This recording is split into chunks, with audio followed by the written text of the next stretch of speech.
welcome to God's 5 Minutes with Pastor Ed Wilson. Reach him at gods5minutes@gmail.com. Now, here's Ed Wilson with God's 5 Minutes. Hello, friends.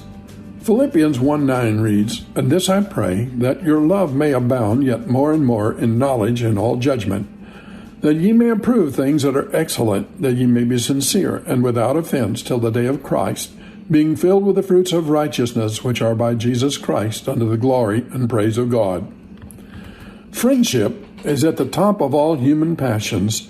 It calls for the most noble, charitable aspects of the heart, soothes the mind, and provides a means of sharing the innermost treasures of soul and spirit. It can survive life's harshest experiences, can transcend the barriers of gender, race, economic and social status, age and culture. Money, health, reputation, power, and beauty all may be stripped away from us, yet friendship can survive all these losses and more. Paul's prayer for the Church of God at Philippi is a potent outpouring of his deep love and friendship to those long-ago brethren. And if we grasp his meaning, it will prove as good a guide for us in keeping our friendships today as it did to those to whom he wrote at Philippi. We have many ways of showing our love and of helping one another, but the best of them all is by praying for one another. All that is selfish and low is purged out of our hearts by the flame on the holy altar, causing suspicions and doubts to fade away. Tenderness and delicacy suffuse the prayed-for relationship with rose-colored shadings. The heart grows softer as the prayer grows more anointed and fervent. The church at Philippi was sort of a crown jewel among Paul's missionary efforts. The letters to other congregations contained admonitions and corrections. There are none in Philippians. He, with his fellow ministers, had fathered the church with their blood staining the stocks of the Philippian jail. What satisfaction and joy it must have brought to his evangelistic heart that there was no need for the proofs that had marked his other letters.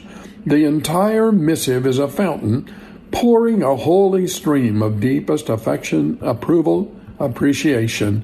Even his keenest watchfulness saw nothing in them for which he should ask any change. He only exhorted them to continued progress in the Christian life. And that desire is the highest that love can frame. There is nothing greater any of us can wish for one another than that we should grow in the love of God. Paul's estimate of the highest good for those who were dearest to him was that they should be more and more completely filled with the love of God and with the fruits of holiness and purity. So let's take a look at the specifics of Paul's prayer. First, he asked God to grant riches in knowledge and judgment. Briefly explained, that means the ability to understand good and bad as such. This kind of understanding is at the center of conscience, that touch of the soul that enables us to grasp the moral value of things. The Philippians were as surrounded by temptations of evil as we are. In their world, philosophies and justifications for not agreeing with the gospel were everywhere. The true merits of either good or evil must be tested to be understood. We are to prove all things and hold fast that which is good. When counterfeit money is in circulation, every bill must be tested before it is accepted. Put another way, it is not safe only to follow one's impulses through life. We are not animals. We have moral decisions to make that have profound consequences on our lives and our eternal destiny. Keenness of conscience is a result of love, rather. Nothing makes a soul more sensitive to evil than a deep love for God. No set of rules or guidelines can bring that sensitivity. No commandments are close enough to safely guide our souls. We need to love the Lord. That love, guided by knowledge and judgment, brings safety and peace to the soul. Paul knew, as his prayer shows, that a keen conscience, guided by knowledge and judgment, results in character, which makes people sincere and void of offense. Love is a basis for friendship. No one could have a higher hope from friends than that they should appear before God sincere and void of offense. And by the way, have you talked to him today? You have been listening to God's 5 Minutes with Pastor Ed Wilson.